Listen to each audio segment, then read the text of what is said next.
"Baba, please take my husband's wealth, all his money, and make him very poor so that he will stop cheating and remain faithful to me alone. Welcome to African Tales by Chinwa, a home of unique African tales." Her name was Samantha, 25 years old, fine like tomorrow's money. The kind of beauty that didn't need makeup to turn heads, full lips that always looked like they had a secret, skin like fresh honey, a body that God must have carved on a Sunday evening, with good curves, full chest, and a waist so snatched it made rapper look like designer. She dressed like elegance was stitched into her skin. Never loud, always classy. Samantha was the kind of woman mothers warned their sons about, because one glance and you'd forget your own name. She came from a well-to-do family, not rich, not struggling either. Her father was a retired headmaster, respected in their hometown, and her mother ran a catering business that brought in steady money. They raised her right, disciplined, focused, and with a clear sense of self-worth. She worked hard, earned her degree in business administration, and got herself a job at a media firm in Lagos. Then she met Kelvin. Kelvin was wealth wrapped in coolness. Young, powerful, with businesses across the country. He drove machines, wore colognes that whispered money, and had the kind of charm that could melt steel. He fell hard for Samantha. He called her his dream woman, lavished her with gifts, cash, gold, trips. But every rose has thorns. Kelvin had wandering eyes, respectfully disloyal. He never denied her, never treated her badly, but he couldn't help looking, smiling at waitresses, having business conversations that lasted till midnight. He loved Samantha, but he also loved womanizing. And Samantha? She had a heart that burned with jealousy, not the cute, playful kind. Her jealousy had teeth. It bit deep, left bruises. Emotionally, mentally, she hated to share, even in glances. A simple like on another girl's photo could keep her up all night. She knew. Oh, she knew it wasn't healthy. But it lived inside her like fire. And fire, when fed, always burns something down. The first time Samantha caught Kelvin with another woman, it felt like someone had poured ice water into her chest. It wasn't even anything dramatic, just a late-night call she wasn't supposed to hear.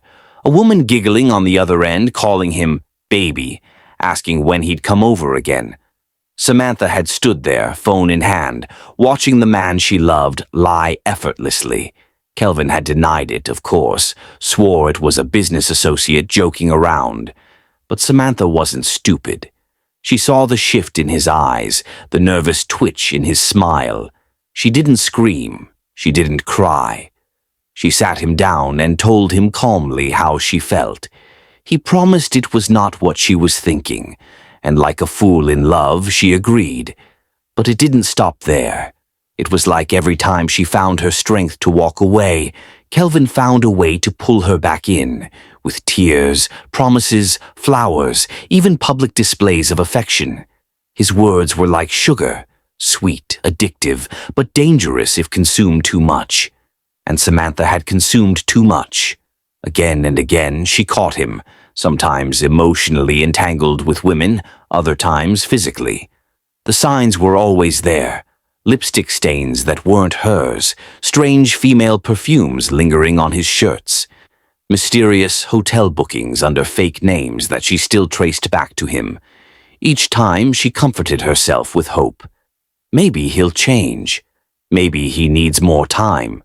Maybe I'm enough. And each time she forgave him. Even after marriage, it didn't stop. If anything, it got worse. The ring on her finger didn't tame him. It only made him more skilled at hiding. She thought marriage would settle him, that maybe standing before God and man would sober him into faithfulness. But Kelvin still strayed. Not every day, not every month, but enough to plant deep cracks in her heart. Then came the maid. Samantha had hired a young housemaid named Mimi, just 19, quiet, soft-spoken. someone to help her while she handled work and home. At first, everything seemed normal. But one afternoon, Samantha returned home earlier than expected, and what she saw shattered something permanent inside her. Kelvin, her husband, in their matrimonial bedroom, with the maid. She didn't scream, she didn't faint, she just stood there, her eyes dead, her breath steady. The maid ran, half-dressed, tears falling. Kelvin followed Samantha into the kitchen, trying to grab her hand. "Baby, please. I don't know what came over me. I swear, I'm sorry. Please don't leave me." But something had changed. That day, Samantha didn't speak. She packed the girl's things and sent her away. Then she locked herself in the bedroom and cried silently. The kind of cry that doesn't make noise but drains your soul. After that, she stopped hiring help. No more maids, no more strangers in her home. But after that betrayal, something inside Samantha began to shift. Slowly, quietly. She no longer rushed to hug him when he came home late. She no longer cared to ask who he was texting. Her smiles faded, her energy drained. She would stare at him sometimes across the dining table and wonder, is this what I gave up my peace for? And yet, Kelvin kept being Kelvin, loving her but still had eyes for other women. He still brought her gifts, sometimes diamonds, sometimes a new phone, even a surprise vacation. But none of it could glue together the pieces of her broken trust. Samantha kept forgiving him, until one morning she stood in front of the bathroom mirror, toothbrush in hand, and whispered to her reflection, "I'm tired." Not just physically, deep, soul-worn tired, the kind that creeps into your bones and tells you, enough is enough. One night, as she sat on her balcony staring into the darkness, her heart numb and heavy, she called her childhood friend Adesuwa, the same Adesuwa who always told her, "Marriage no be by force if it's draining your soul." She poured it all out, how tired she was, how Kelvin kept cheating, how forgiveness had become her second name. Adesuwa listened, then said in a low voice, "If you truly want peace, I know someone." Samantha didn't ask questions. A few days later, they traveled, off the grid, far from the city. A small, quiet village tucked behind forgotten roads. That was where they met him. The man everyone called Baba Olokun. His shrine wasn't what Samantha expected. No human skulls, no bats flying around. Just a round mud hut wrapped in thick silence. Inside, the air smelled of herbs and ash. Baba Olokun sat cross-legged, his face lined like a cracked calabash, his eyes sharp as glass. He didn't greet her. He simply said, "Speak, daughter." "Why have you come?" Samantha's voice shook at first, but then the pain in her chest hardened into resolve. "I'm tired of my husband, Baba. He disrespects me. He sleeps with other women. He thinks because he's rich, he can do whatever he wants. But I want him to suffer. I want him to lose it all, his cars, his houses, his money, everything. I want him to depend on me for survival. I know without all that he will be completely faithful to me alone."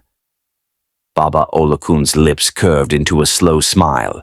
Then he laughed, not the joyful kind, but the kind that echoed from somewhere deep and ancient. "So, you want him to become a beggar while you become his helper?" "Yes," she said, her voice firm.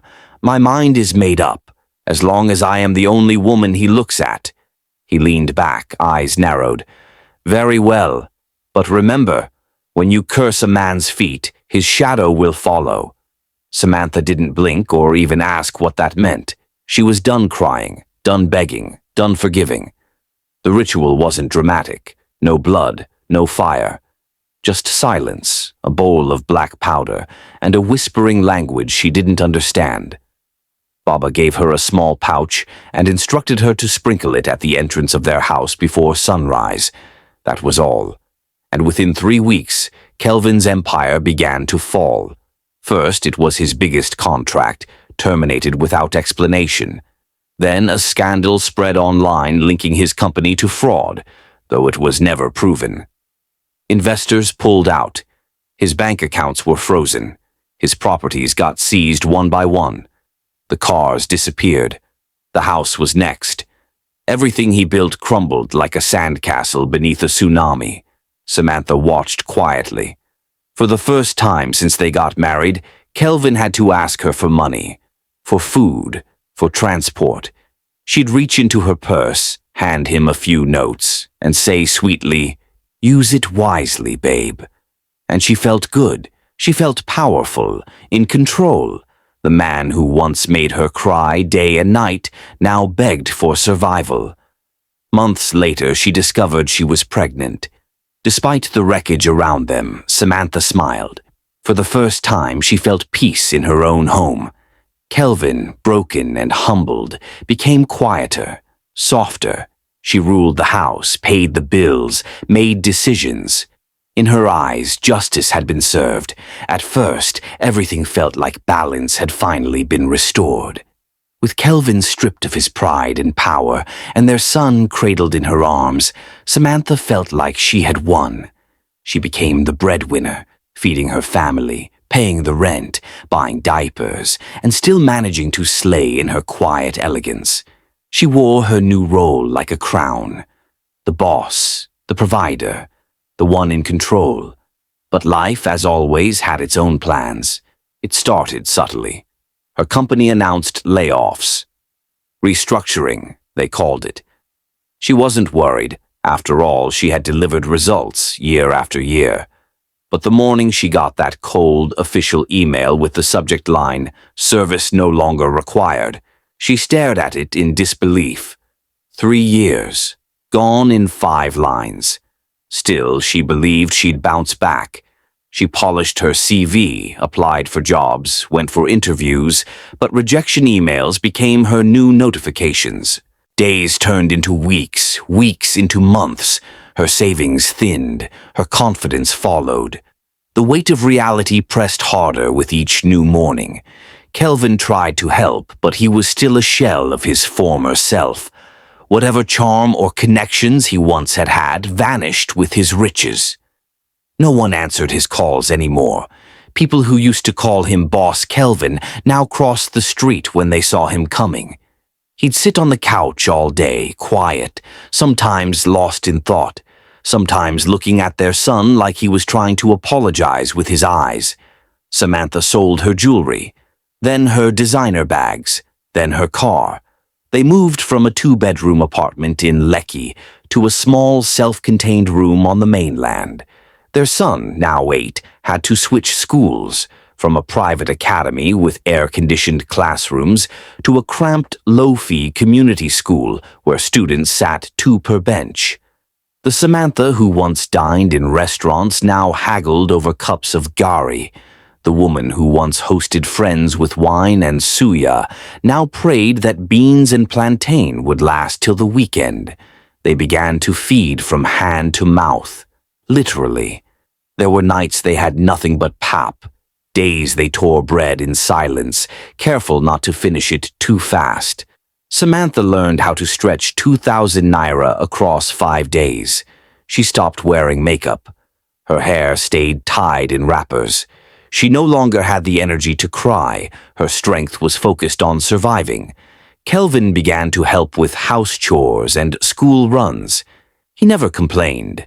In fact, the more broke they became, the quieter and more humble he grew. He often said, "We'll bounce back, Sammy. God will make a way." But Samantha, once full of fire and pride, now stared into space wondering if this was her punishment. For what she asked that witch doctor to do, for forcing a man's downfall with her own hands, because now they had both fallen, and she was no longer sure she knew how to rise again. She ran back to the witch doctor to redo what she did, but unfortunately for her, the witch doctor was long dead. Samantha became very heartbroken. She regretted everything but had no choice than to leave with the pain and guilt till the rest of her life. Sam grew up with dust on his feet and hunger in his belly.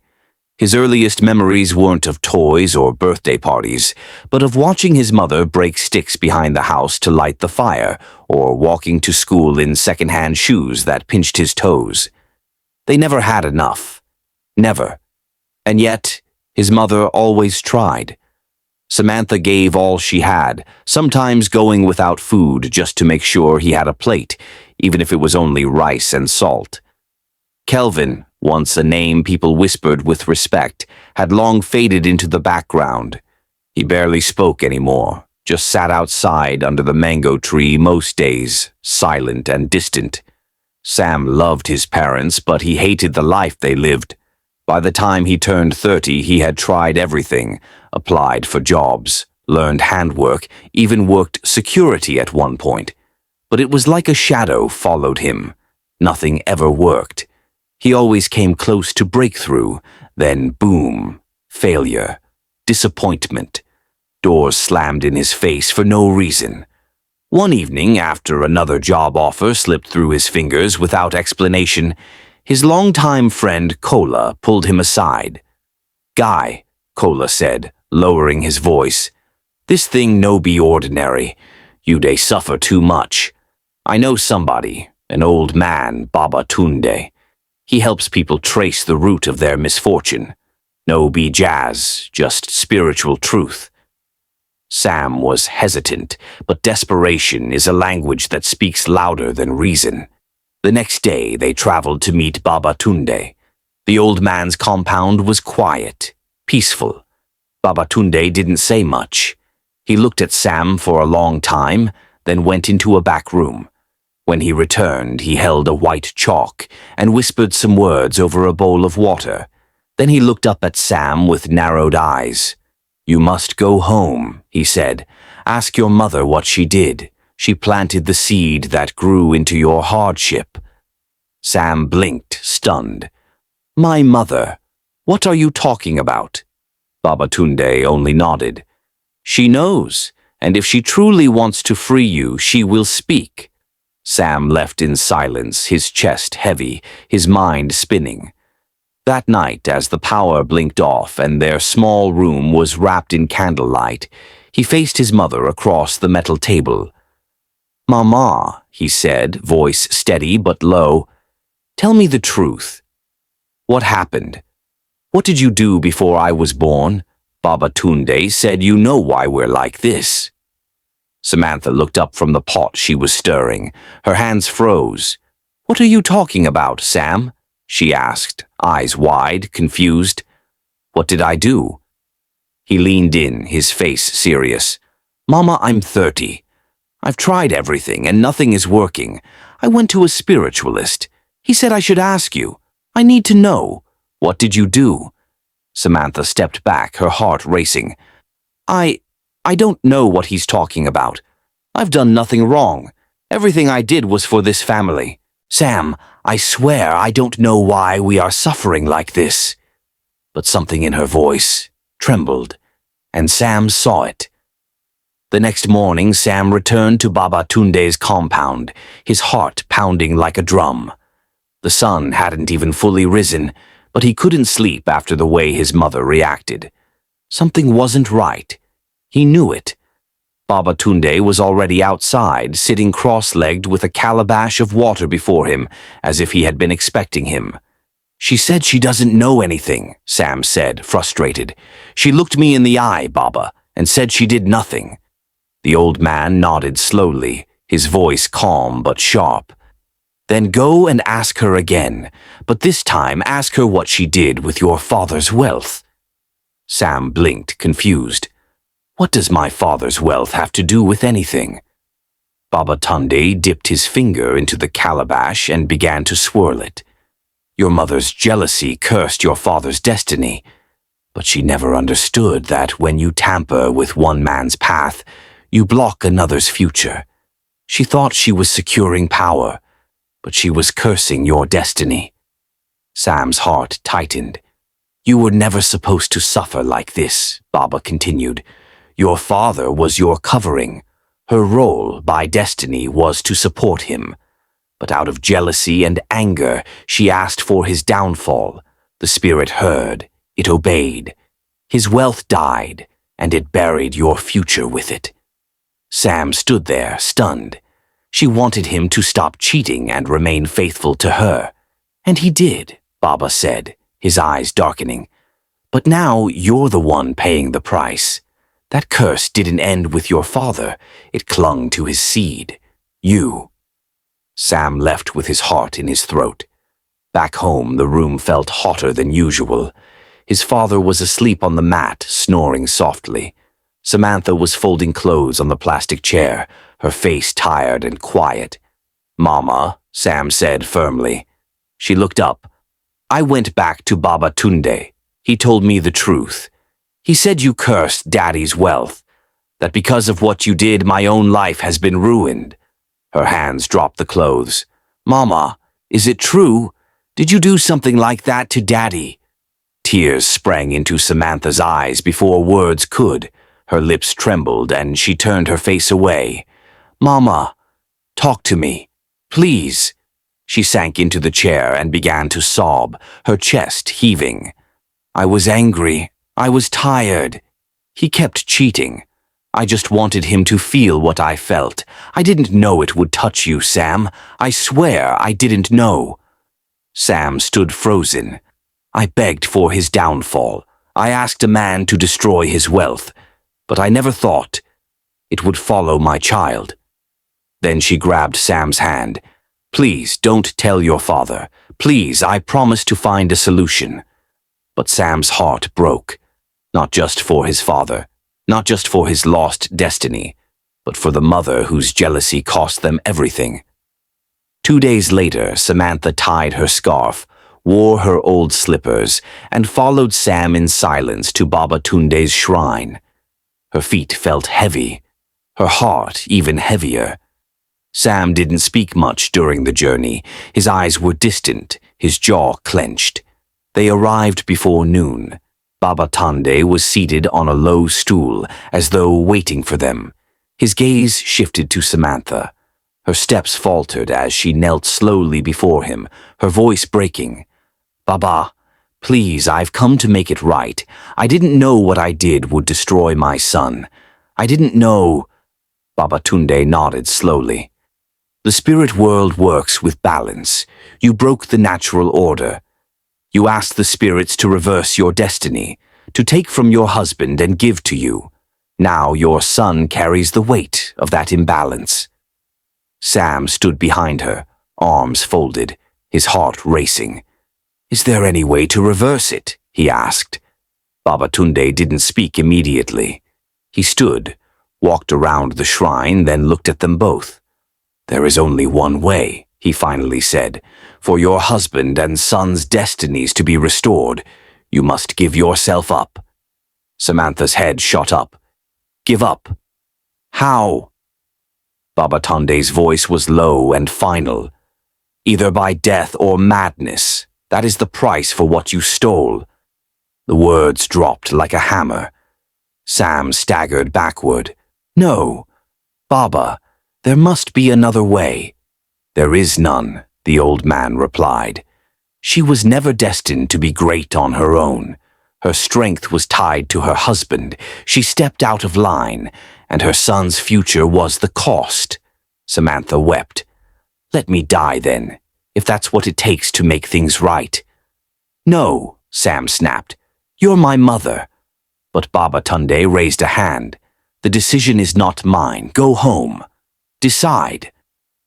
They returned home shattered. Samantha didn't speak all night. Sam sat by the wall, head buried in his knees. His father, Kelvin, watched them both silently from his corner. He had noticed their behavior for weeks. By dawn, Sam couldn't take it anymore. He sat beside his father. "Daddy, I need to tell you something." And he did. He told him everything, from the cheating to the revenge, the witch doctor, the curse, and now, the cost. Kelvin sat still, absorbing every word. When Sam finished, he turned to his wife, who stood at the door, trembling. Kelvin stood up slowly, his eyes locked on Samantha. So, while I was out there breaking my back to provide, you were somewhere plotting my downfall. His voice shook. Do you know what it feels like to lose everything and not even know why? Samantha broke into tears. I was angry. I felt invisible. I wanted you to feel what I felt. Kelvin's hands clenched, then loosened. He looked away, swallowed hard, and after a long pause he said, You broke me, but I still love you, and for the sake of this family, I forgive you. But now we have to decide, do we live poor forever, or lose you completely? They stood there, 3 broken souls, staring at the storm that was now theirs to choose. They didn't sleep that night. The silence in the room was heavy, like grief before a funeral. Samantha sat on the floor, her head resting against the wall, her eyes puffy and swollen. Kelvin paced the room, running his fingers through his hair. Sam stood by the window, staring out into the darkness, wishing life would just pause for a moment. The decision lay thick in the air, death or madness. It wasn't just a spiritual choice. It was a human one. How do you ask a man to watch his wife lose her mind? How do you ask a son to bury his mother in exchange for his success? By morning, Samantha broke the silence. Her voice was calm, almost peaceful. I'll do it, she said, if it means you and Sam will be free. Let me go. Kelvin stopped pacing. No, he said sharply, turning to her. You made a terrible mistake, yes. But I wasn't innocent either. I hurt you too. I disrespected this marriage long before you ever thought of revenge. Samantha looked up at him, shocked. He sighed and sat beside her. I don't want you to die. I don't want you to go mad. I want us to live together, even if we're poor forever. I'll fetch water. You'll sell a cara. Sam will push wheelbarrow if he has to, but at least we'll have each other. Sam nodded slowly, his throat tight with emotion. Mama, I'd rather live in a mud house with you than in a mansion without you. That was it. They made their decision. They would not return to Babatunde. They would keep their family, even if it meant sacrificing comfort. They would suffer together, eat together, and laugh again. Someday. Weeks passed, then months. Life remained tough, but their love grew stronger. Kelvin began volunteering at a nearby mechanic shop. Samantha started frying puff-puff and selling pap by the roadside. Sam, though frustrated, kept hope alive. And then something happened. One quiet afternoon, Sam met a kind old man outside the bus stop. The man had a warm smile, wore a simple white caftan, and looked like someone who carried peace wherever he walked. Young man, the man said, I've been watching you. You carry something great, but something has covered you. Sam looked up, startled. Sir, who are you? The man smiled. Just a servant of God. He invited Sam to a small prayer fellowship the next evening. Sam, desperate but cautious, went. During the prayer session, the man of God walked up to Sam, laid hands on his head, and said, There was a curse. But the Lord says he has seen your tears. Because you chose love over vengeance, the Lord himself will restore what was lost, not through sacrifice, but through mercy. Sam broke into tears. That night he returned home and told his parents everything, and from that moment, things began to shift. Kelvin got a call from an old friend in Port Harcourt who needed a supervisor for a new construction project. It was a modest job, but it paid well. Samantha's roadside pap business began drawing attention. Someone helped her get a stall at the junction. Then Sam got a scholarship from a local NGO that heard about his story through a friend of the pastor. Little by little, door by door, Grace started speaking for the family. The curse was broken, not by rituals or blood, but by love, humility, and forgiveness. Years later, they had moved into a comfortable 3-bedroom apartment. Kelvin had his dignity back. Samantha now supplied pap to supermarkets. Sam had completed his studies and started working with the Youth Empowerment Initiative. One Sunday afternoon, the family sat together on the veranda, laughing as they shared roasted corn. The sun was warm, the breeze soft. For the first time in years, there was no tension, no fear, no bitterness, just peace. Kelvin looked at his wife and smiled. "We almost lost everything." Samantha squeezed his hand gently. "But love brought us back." Sam stared into the sky, his heart full. "And God gave us a second chance." Indeed, he did. The Lord did it. Morals. Never take a woman's calmness for granted. And as a woman, if you can't take his shit, then please quietly leave instead of doing something you will regret for the rest of your life.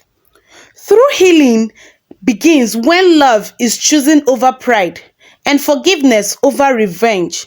This story reminds us that tampering with destiny out of anger can destroy generations. But mercy, unity, and faith in God can restore what was lost. Choose love even when it's hard, and watch grace rewrite your story. Hey besties, if this story really moved you, please don't just scroll. Like, comment, and share to spread this lesson.